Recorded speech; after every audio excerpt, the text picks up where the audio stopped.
Hello and welcome to our morning edition of Arirang News. We begin with these stories making the headlines at this hour.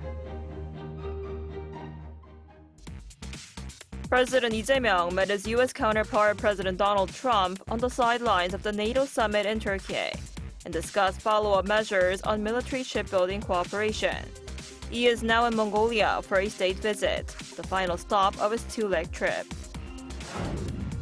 The IMF has upgraded this year's growth forecast for Korea to 2.6% and 2.5% for 2027. It says strong demand for semiconductors helped offset the negative impact of the Middle East conflict. The United States has carried out another round of strikes on Iran, raising questions about what comes next. But despite the latest attack, Trump insisted that this does not mean a return to war or a long-term action. President Lee Jae-myung met his U.S. counterpart Donald Trump on the sidelines of the NATO summit in Ankara and discussed follow-up to Trump's recent request for cooperation on Navy shipbuilding. He also held talks with Ukrainian President Volodymyr Zelensky and discussed the issue of North Korean prisoners of war. Our Youn Yuh-jung starts us off. 3 weeks after their last encounter at the G7 summit in France, the leaders of South Korea and the U.S. have met again, this time at an official dinner in Turkey for this year's NATO gathering. According to the Blue House, Presidents Lee Jae-myung and Donald Trump had a follow-up discussion on military shipbuilding cooperation, which President Trump had requested 3 weeks ago. 이번에도 역시 미국 군함 열척을 빠르게 건조해 줄 수 있겠느냐? 물론 거기에 대해서 당연히 가능하고 최선을 다하겠다고 답해 드렸습니다. Lee said he was willing to cooperate as much as possible and highlighted South Korea's excellent shipbuilding capability.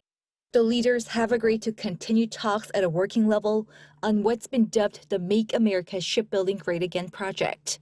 The Blue House added that Trump has reminded Lee of his recent invitation to play golf, and the president's trip to the U.S. will be arranged at an opportune time. President Lee also sat down with Ukrainian President Volodymyr Zelensky for the first time, where they highlighted the need for cooperation for peace and recovery in Ukraine. South Korea announced on Tuesday a $100 million assistance pledge for the war-torn nation. When it comes to North Korea's military support for Russia, the leaders agreed to resolve the issue of North Korean POWs in accordance with international law and under humanitarian principles by respecting the free will of the captured. The South Korean president also held back-to-back meetings with Norwegian Prime Minister Jonas Gahr Støre and Romanian President Nicu Jordan, looking for greater cooperation in the defense industry and renewable energy. 지금 현재 국제 정세가 매우 불안정한 상태여서 이런 때일수록 국가 간 협력과 교류가 매우 중요하다고 생각합니다. During Tuesday's official dinner in Ankara, President Lee met with several other foreign leaders, including Spanish Prime Minister Pedro Sanchez, for talks on people-to-people exchanges, and the Netherlands Prime Minister Rob Jetten for talks on energy cooperation. Youn Yuh-jung, Arirang News. President Lee Jae-myung has now arrived in Mongolia for a state visit, the final stop of his two-leg trip. Korea's presidential jet, which departed from Turkey, landed at Chinggis Khan International Airport on Thursday morning. Later today, he will hold his first summit with the Mongolian president in Ulaanbaatar. Following the talks, the two leaders are expected to adopt a joint declaration outlining ways to deepen the Korea-Mongolia strategic partnership. This is the first state visit to Mongolia by a Korean president in 15 years. So as President Lee embarks upon his visit to Mongolia, the country's ambassador to Seoul says the two countries are looking to deepen cooperation in critical minerals, healthcare, and regional security. Our correspondent Woo Si-young has more. Korea and Mongolia are seeking to transform their strategic partnership into concrete cooperation in critical minerals, healthcare and regional security. President Lee Jae-myung begins a state visit to the country on Thursday, marking a significant moment in bilateral relations, according to Mongolia's top envoy in Seoul. This state visit takes place after 15 years, when former President Lee Myung-bak has paid also state visit in 2011 So my country is really focusing on to get a very significant outcome during the state visit. And we especially focusing on to get very significant feedbacks and also strengthening cooperation in trade, investment, digital infrastructure, health sectors, and many other sectors. Critical minerals are expected to top the agenda. The two governments signed an MOU to establish a joint rare earth research centre in 2023, before officially launching a rare metals cooperation centre in Ulaanbaatar last December. That's why the state visit will push us to deepen our cooperation in critical minerals, more creating opportunities, not only exploring the natural resources, and also we are looking for building up industries for processing of the mineral resources to add to produce value-added products, which can be used for the Korean market and economy. Mongolia is also seeking greater Korean investment in construction, infrastructure, digital services and healthcare. The ambassador says beyond those complementary strengths, there's a broader middle power partnership. Bordered by Russia and China, Mongolia's third neighbour policy seeks to deepen cooperation with partners beyond its two immediate neighbours. Korea plays important role. Korea has their own places in our foreign policy, especially in a third neighbor policy. And we always think Korea is our closest partner, and also Korea is the partner with our shared values, including democracy, the rule of law, human rights. It is also one of the few countries to maintain diplomatic ties with both Koreas, and has hosted the Ulaanbaatar Dialogue on Northeast Asian Security since 2014. Since 1990, Mongolia has implementing open, transparent, and multipolar foreign policy. In 1992, Mongolia has declared its own policy, which we call nuclear weapon-free status. This policy was declared by our former president, Ochurbat, at the UN General Assembly. So since that time, the Mongolia is really keen playing, especially in this region, to maintain peace and security.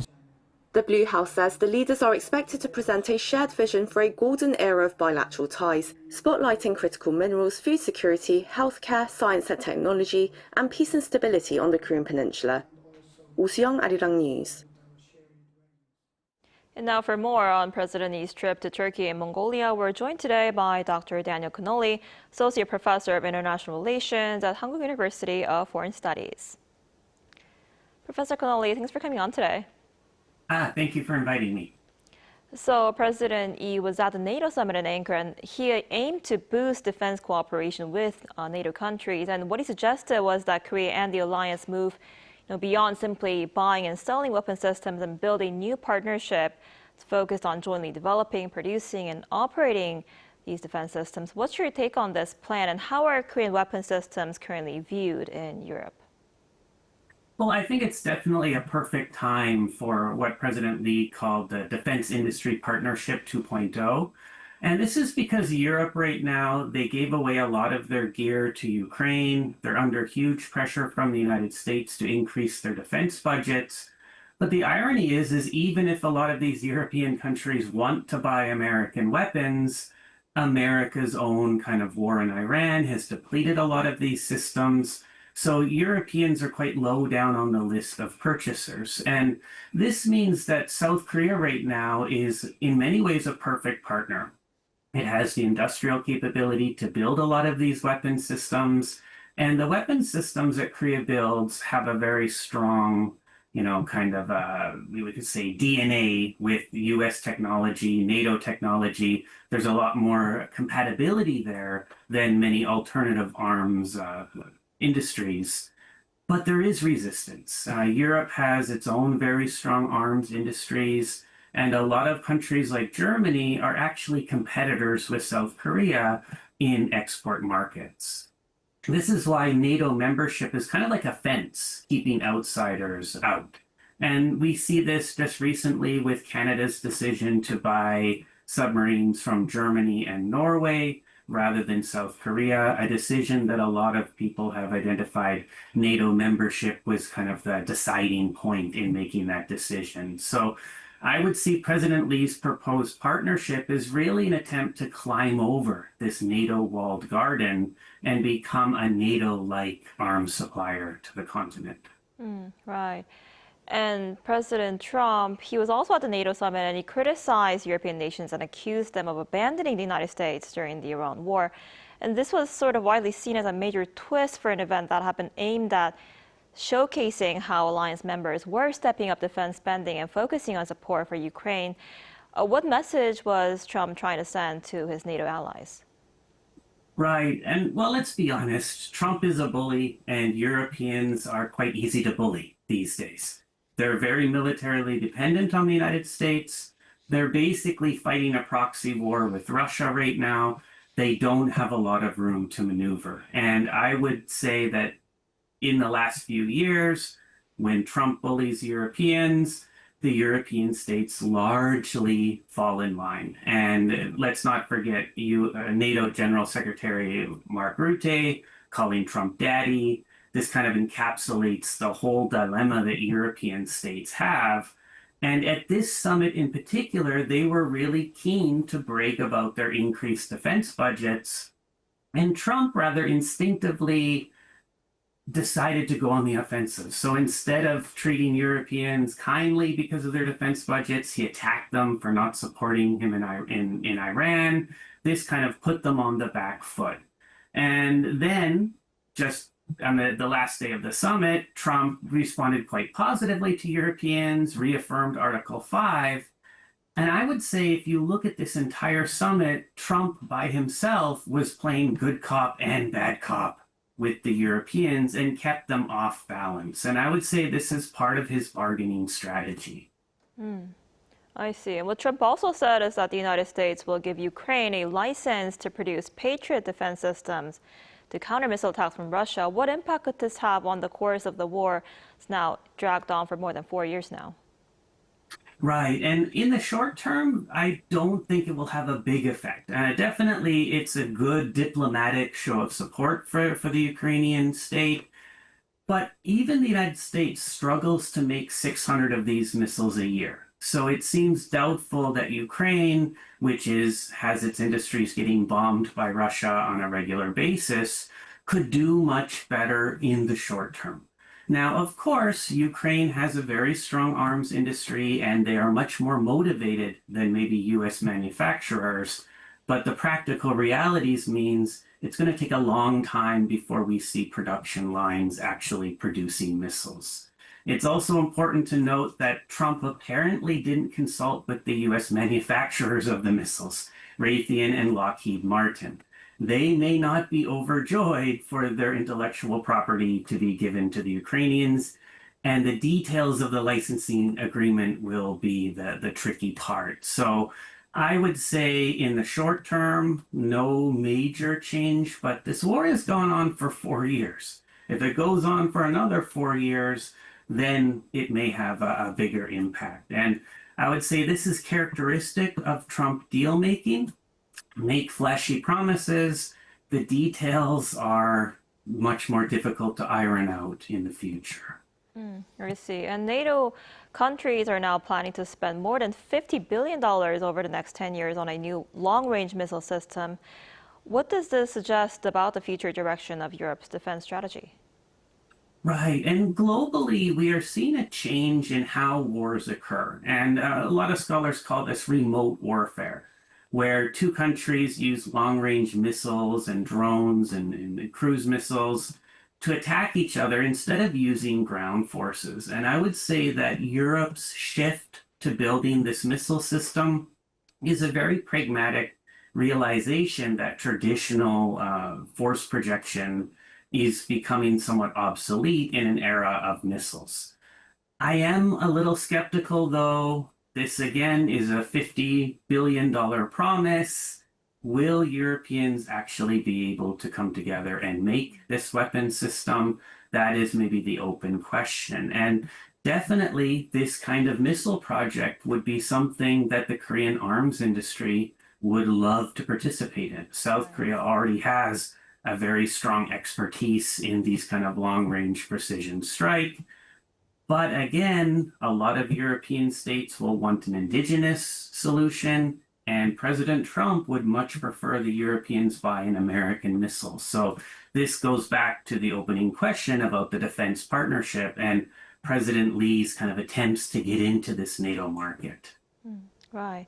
We'll have to see how that goes. All right, Professor Connolly, thank you so much for coming on today. We appreciate it. Thank you for inviting me.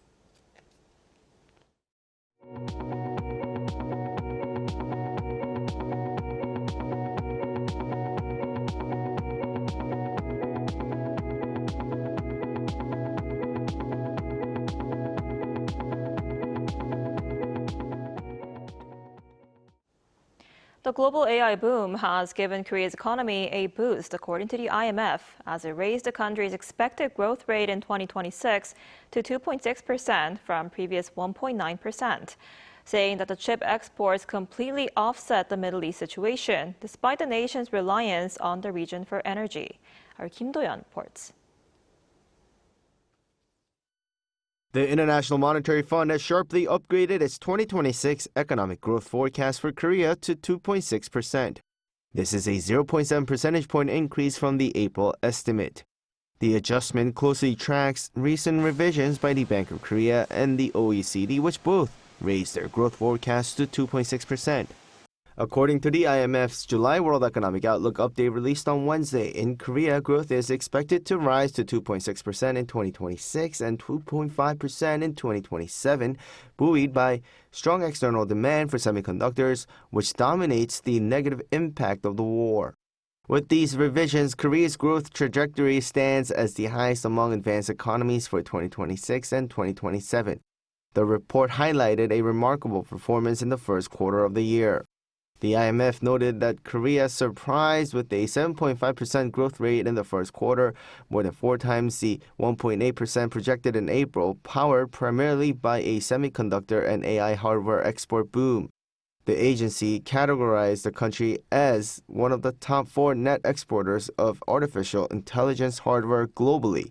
In contrast to Korea's upward momentum, the global economic outlook for 2026 was downgraded by 0.1 percentage points to 3.0%.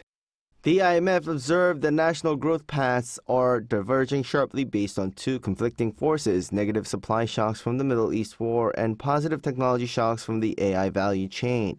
While the United States held steady at 2.3%, high energy costs dragged down forecasts for the Eurozone to 0.9% and Japan to 0.6%.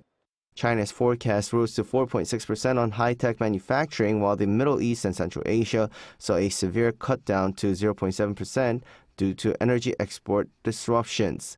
The IMF also raised its global inflation forecast to 4.7%, urging central banks to prioritize price stability while warning of potential macro-financial instability from sudden shifts in AI market expectations. Kim Do-yeon, Arirang News.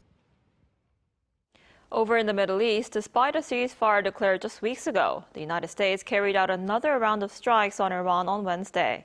While both sides say they want to avoid a wider war, each is accusing the other of violating their agreement and escalating the conflict. Our Lee Seung-jae reports.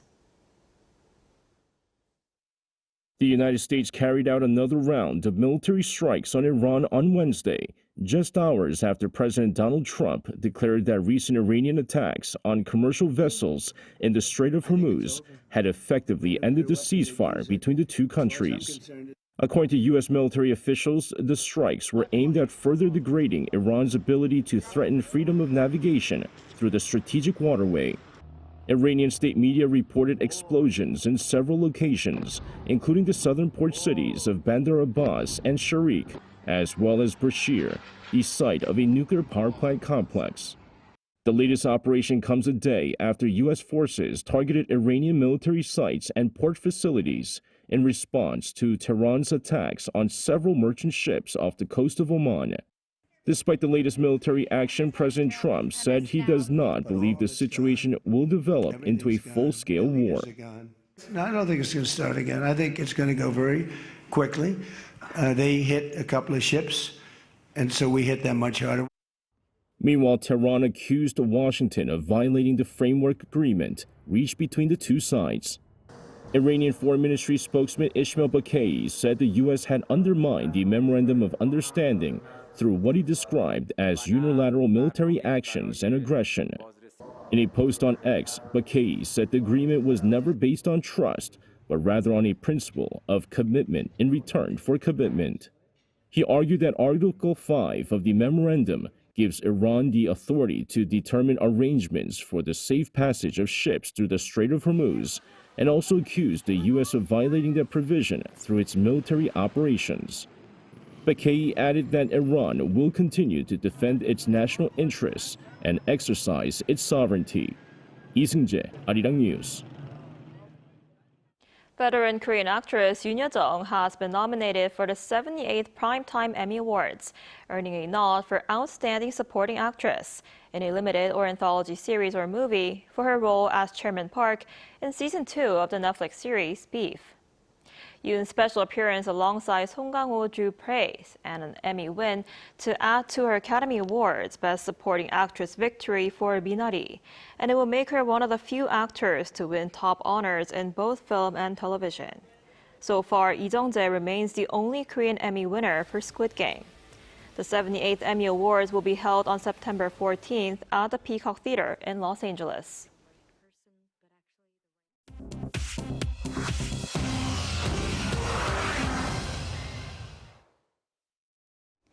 Good morning, I'm Chu Ji-hyun, and this is The World Now.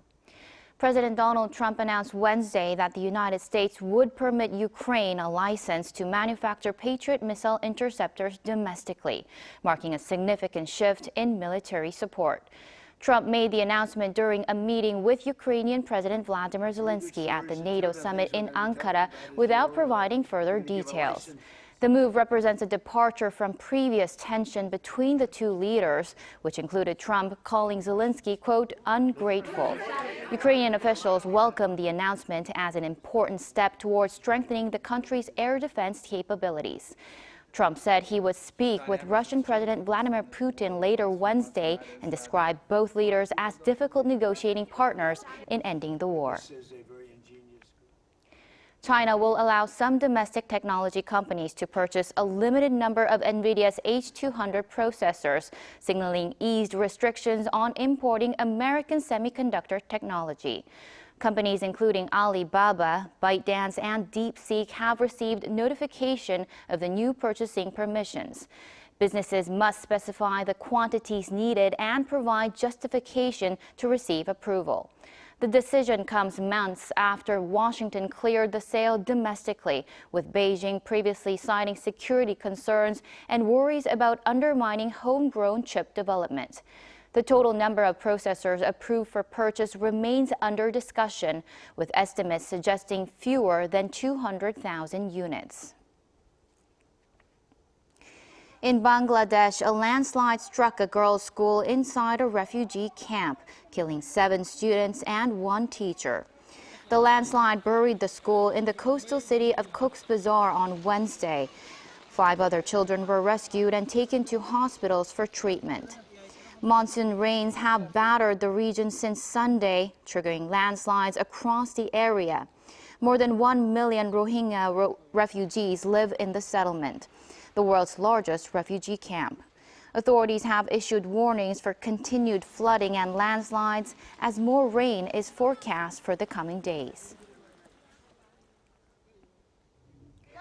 Justin Bieber will join Madonna, Shakira, and BTS as performers for the World Cup final halftime show on July 19th in New York. The 11-minute performance is the tournament's first Super Bowl-style entertainment segment. The World Cup quarterfinals continue this week with 8 teams remaining, but all 3 host nations were eliminated in earlier rounds.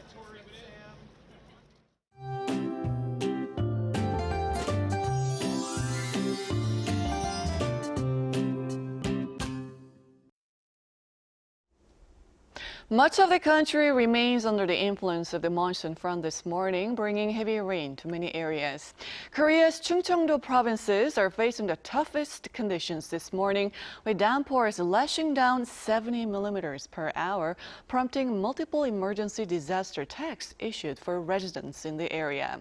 And throughout the day, Chungcheong-do and Jeollado could see more than 200 millimeters of downpours. The capital region, Gangwon-do and Gyeongsang-buk-do could receive up to 150 millimeters. In fact, a heavy rain warning has been issued for Chungcheong-do, and a heavy rain advisory is in place for much of the western regions, so please stay safe. Meanwhile, the southeast regions are still under a heat wave advisory. And this afternoon, Daegu will be getting up to 33 degrees Celsius. Seoul tops out at 27 degrees. Heavy monsoon rain is leading to flooding and damage in several regions, so please stay alert.